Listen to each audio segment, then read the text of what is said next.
Right, what's good, everyone? So, um, the hot topic in Trinidad is the Caribbean in general, but mainly in Trinidad as it directly affects us, people from Trinidad.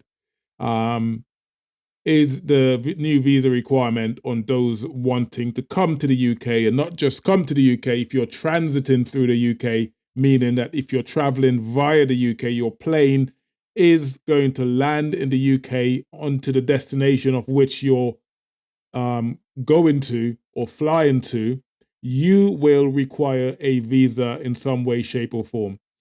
Now, some of you have seen my previous videos, and I've said, I've expressed to you why I believe, or I attempted to explain to you why I believe this whole thing is illogical. It makes no sense. And to suggest that the reason for doing this is because of a rise in asylum claims from Trinidadians in the UK is just a joke. Like I've said to you on my previous videos, for those of you who've watched it, there is roughly 133,000 asylum application across the world in the UK per year.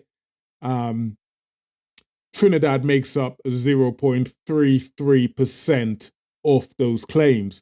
So why has the UK done this? Again, it's another way of restricting immigration. It's another way of restricting Trinidadians and people from the Caribbean of coming to the UK. We are allegedly a part of the Commonwealth. There's nothing common about it. We must understand that. We must understand that the UK do not see us as in any way, shape, or form as equal, so they could, quite frankly, chew us up and spit us out as and when they please. We are not their equal when it comes to trade, when it comes to anything.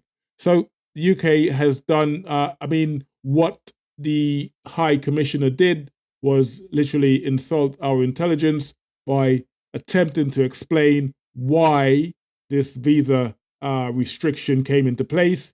Listen, the UK could do what it's entitled to do, what they want to do with their immigration policies, but do not lie to us, do not patronize us, do not pretend to be our friends or we're part of the Commonwealth. This country owes a debt to the Caribbean, the UK. The UK owes a debt to the Caribbean. We only have to harpen back to the slave trade, the Windrush generation, and everything else, the billions and billions and billions of dollars, billions or trillions of dollars that was made from the transatlantic slave trade and that's built this country to what it is today. Even after World War II, when this country needed rebuilding, where did they go? They went to the Caribbean and got people from every Caribbean island to come here to rebuild this country after World War II. And this is a gratitude we get. I will keep saying this, guys and girls, and everyone that watches, the 5 or 10 people that watches the video. I'm growing, it's growing. We're a young channel, we're growing. We're trying to create a movement here. I would say this. In order for us to have some sort of leverage, to have some sort of power in this world as Caribbean islands, we cannot do it as individual Caribbean islands because we simply haven't got the numbers, the power. We haven't got enough power as one. We haven't got enough power. We haven't got enough leverage. We haven't got enough influence as one, as an island. So Trinidad and Tobago or Jamaica or Dominica. By the way, those are the 3 countries that requires a visa to come to the UK. Trinidad and Tobago, Dominica and Jamaica. There you go.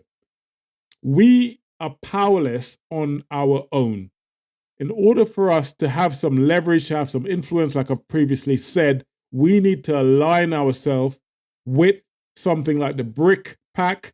We need to come together as Caribbean island, as one Caribbean island on the CARICOM. CARICOM seems to be pretty useless and insignificant in all fairness, but the idea is good. So we need to unite as Caribbean islands to form or to have any influence on countries like the UK. Otherwise, we're going to continue to fall by the wayside. That's if we want to do deals with the UK and America, etc. We need to form a pact. We need to be stronger. We need to unite. And if we could unite as Caribbean islands, we all unite. The power we have, if we did unite as one in the Caribbean, and we build from there, then that's the only way that we could have any kind of influence on the world in general. So I'm a massive advocate for aligning ourselves with countries. Obviously, we currently align with America, referring to Trinidad. Most Caribbean islands are, but we need to break away from that now because we see where the world's going. We see where this madman in charge of America is taking the world. So we need to align ourselves with the BRICS pact. I've mentioned this in my previous video. BRICS, if you don't know what BRICS is, do your research, educate yourself on BRICS. The BRICS pact contains Brazil, Russia, India, China, and South Africa. The acronym says it. There are other countries joining as we speak. Nigeria has recently joined, and I'm sure there are a few other countries that's joining as well. If we could unite as a Caribbean and become a part of this pact and start doing more trade with our African brothers and sisters, that would be better for the Caribbean. That would be massively better for the Caribbean. But going back to why the UK has slapped its visas on Trinidad. Now, the UK has a massive asylum backlog, right? A huge asylum backlog. As of today, being the 17th of March, listening to the news today, the 17th of March, there's over 400,000 cases, I believe it's around 450,000 cases backed up in the system, waiting to be seen. That's asylum claims. That's just asylum claims. So the backlog of asylum claims is huge. This was left over by the previous government. We have a government now that's the Labour government in charge of this country at the minute. Keir Starmer is the current prime minister. The previous leadership was the Conservative Party, led by a guy called Rishi Sunak. But they've had about 4 or 5 leaders in the time that they were in power. They'd been in power for something like 14 to 15 years. And they made a right mess of the economy. They made a mess of the whole immigration system. The asylum system's backed up. So I think Labour, the current administration, who's been in power for less than 6 months, maybe around 6 months they've been in power. They came in on a landslide. The Conservative Party faced a really heavy defeat during the election. They got absolutely annihilated by the Labour Party, who are now the governing power. And they have looked at the backlog of cases as it refers to asylum, and I believe they're trying to clear this backlog. And Trinidad has just become the whipping guys for this asylum claims, or this asylum backlog that the UK currently faces. So this kind of suggests that the government's obviously struggling to process asylum claims rather than genuinely facing an unprecedented surge, as they suggest, from Trinidad. Yes, there has been an increase. Like I've said to you again, you got to look at my previous videos. There has been an increase. If you go back to 2022, around that time, there was something like 49 asylum claims from Trinidad to the UK. Fast forward to 2024 to 2025, there's been something like 439 asylum claims. In the grand scheme of things, that's still a very, very small number. You can only make, just to be clear on this, to be absolutely clear on this, you can only make an asylum claim whilst you're in that country you're claiming to make, or you want to make the asylum claim in, right? So you can only make the asylum claim whilst you're in the country, right? So what the visa restriction does is it restricts the amount of people coming from Trinidad to the UK. And that's what the UK wants. So it restricts, it puts limitation on the amount of people from Trinidad Jamaica and Dominica included, coming to the UK. And that subsequently means that you're less likely to have asylum claims. And the price they've put on a visa coming to the UK is quite high as well. So another reason to put people off wanting to travel to the UK, just the mere cost of the visa application and the process itself to get here is enough to put you off. So if you're put off coming to the UK by the visa restriction, you're less likely to come here. Therefore, you're less likely to make an asylum claim. Trinidad has just become, well, like I said, the whipping guys and girls for the UK's asylum and immigration problems. The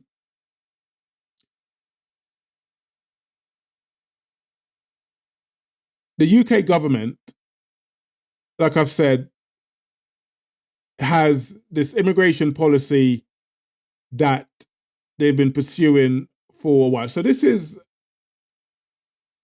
I'm not going to take your time much more. I'm going to wrap up here. I'm going to say this, right? There's been this anti-immigration policies that's been doing well with the general public in the UK, right? So the idea is, or what is happening is that the UK are blaming for its current economic crisis, as they call it. The UK is not in a great place economically, right? We're not in a great place economically. And instead of blaming or looking at the real reason why the UK is not in a great place economically, as in billionaires are getting richer, they blame immigrants for this problem, right? So they suggest that the UK is suffering badly because we have an issue with immigration. They claim that immigrants come into the country, they take up housing, they use up things like the National Health Service, doctors, dentists. You can't get a dentist appointment, you can't get a doctor's appointment, you can't get any of your healthcare appointments. They blame it on immigrants. Cheap labor, they blame it on immigrants. So this is, when you do the research and you look at the facts, it's absolute nonsense. The reason the UK, for the most part, is in the position it's in economically is predominantly because the wealthier are getting wealthier.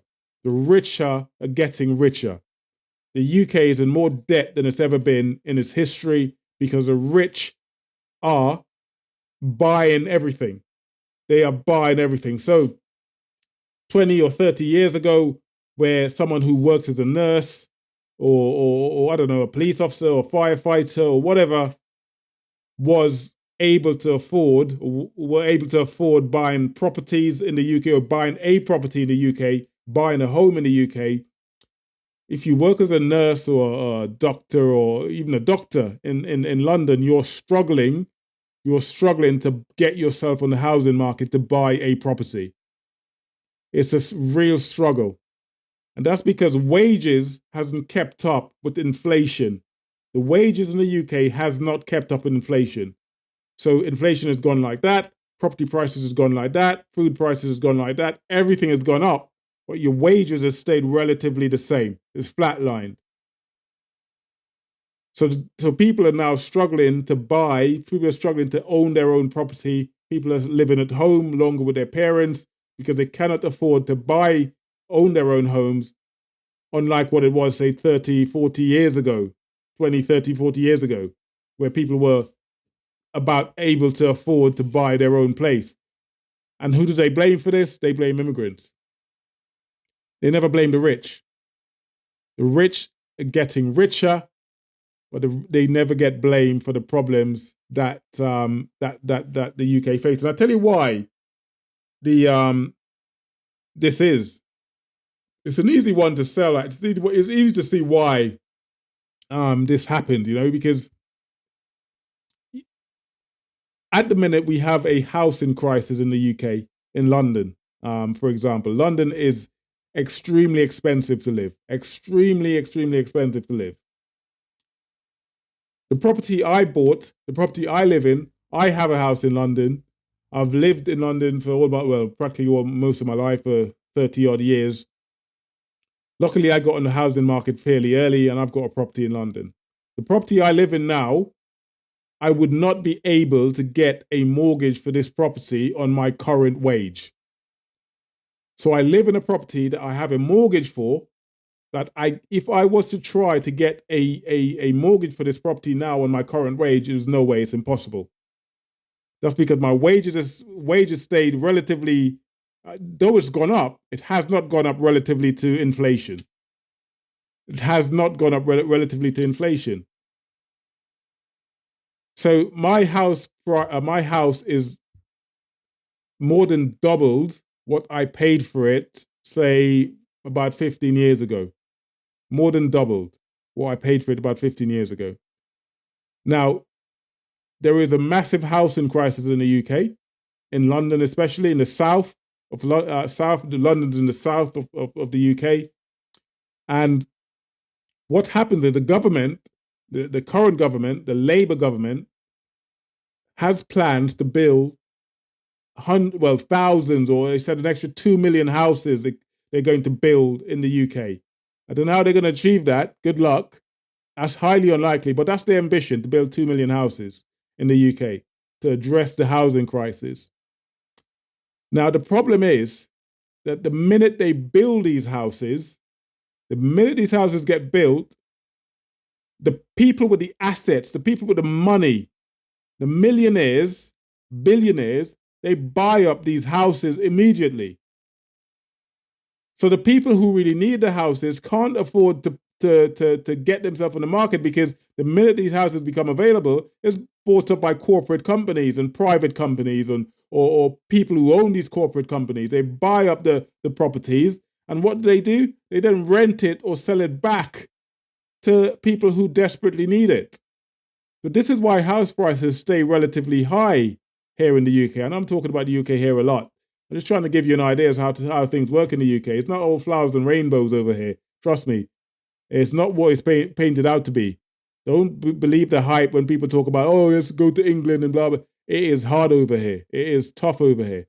Going back to the house prices. So the minute these houses become available on the market, the rich buy these houses up. And what do? They buy it up and they rent it back to these poor people. So house prices will never come down, because the minute they get released, they're bought up. In order for house prices to come down, it has to be made available to normal, not non-millionaires, for example, right? It has to be made available to non-millionaires, people who really need these houses, to be able to afford to buy them. That's the only way, that house prices could kind of level out or come down slightly.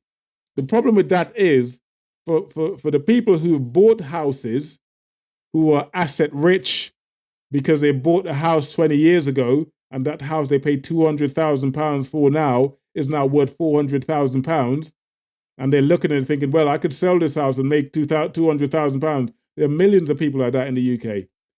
And the last thing they want to do is lose that money, that the asset that they have in these houses. They don't want to lose their asset. They don't want to lose it. So it's a very difficult one to balance. It's a very difficult one to balance, right? You have a lot of people in the UK here who are asset rich, cash poor, asset rich.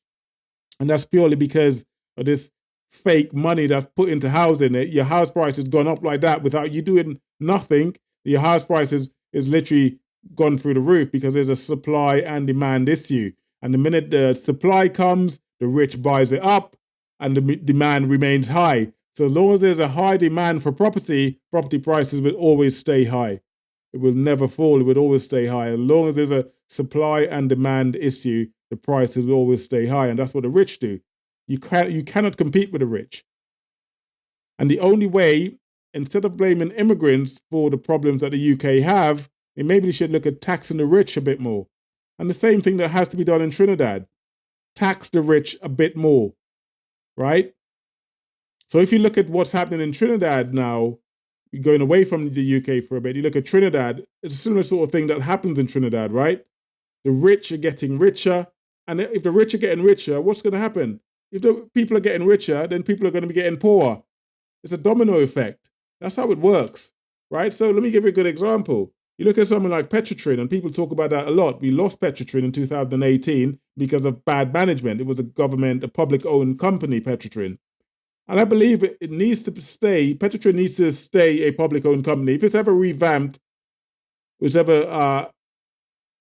if someone decides to put money into Petrotrin or whatever, it has to remain a public-owned company. It cannot go into the hands of a private firm, because if a private company comes into Trinidad and buys up Petrotrin, right? If a private company comes into Trinidad, which is likely to happen, I think that one of the favorites to buy it is a company based in Nigeria. Now, if that company comes in and buys Petrotrin, they're likely to, the profits they make from the ownership of Petrotrin is not likely to stay in Trinidad. That money is not likely to stay in Trinidad and be recirculated, making the Trinidad richer. That money is likely to be taken out of the country because that's their company, that's their money. The people who own the company are going to make as much money as they can in Trinidad using the natural oil and gas that we have in Trinidad, but that money is unlikely to be circulated back into the economy or stay in the economy. Yes, some of it may do, and they may employ some local people here and there, but they're likely to bring their own people into Trinidad to work for the refinery that they have reestablished. So this is the problem I have with a private company coming in to buy a company like Petrotrin. The money is not likely to stay in Trinidad. The money is likely to leave. And this is what we got to be mindful of. So where do we go? What do we go from here with this immigration thing? There's not much we could do with the immigration thing as it stands. Like I said, we're not strong enough. We're not a big enough player to really affect any real change to the UK. So for example, what could we turn around and do to the UK that's going to make them change their mind about this visa situation? There's nothing we could really do. They could do what they want practically. The idea that we could turn around and say, "Oh, we're going to put the visas on you coming from the UK to Trinidad," there's nothing to them. They're not many people holiday in Trinidad from the UK anyway. They're likely to go to St. Lucia and Barbados and Antigua and these islands. And none of these islands have visa restrictions. It's just Trinidad, Dominica, and Jamaica for some reason. So we need to unite. We, as the Caribbean islands, we need to do better. Mia Mottley, the Bayesian Prime Minister, she is so brilliant. I mean, every Caribbean leader should take their note from this woman. She's incredible. I'm a massive fan of hers. I don't know what's going to happen in Trinidad. I'm going to keep a keen eye. Again, please like and subscribe to my videos as best as you can. I don't have many subscribers, but please like and subscribe because this network called Trinidad Empowerment Network is a place for you to come. And the more people that we have here, the more chance we have of really growing something, empowering people, and potentially having a place where we can hold government to account, right? Because they say the definition of madness, and I repeat this again, the definition of madness is doing the same thing and expecting a different result. We've been doing the same thing in Trinidad for how many years? Yet crime is being escalated left, right, and center. And I don't want to go into another topic here. I will touch on this topic about what's happening with the election, crime, the UNC, the PNM, who's going to win the election. We have a new prime minister now, Stuart Young. Is he likely to win the election? I think the UNC are not doing themselves any favors by keeping the person they have in charge. Plus, they always seem interested in tribal wars and race wars more than anything else, which is not going to hold them in good stead. So we'd see how this election plays out, but I'll leave that for another video. Anyway, that's my take on the current immigration system. We're being lied to. The High Commissioner in Trinidad who gave the statement saying it's asylum, blah, blah, blah. That's just another way to restrict people from the Caribbean coming to the UK.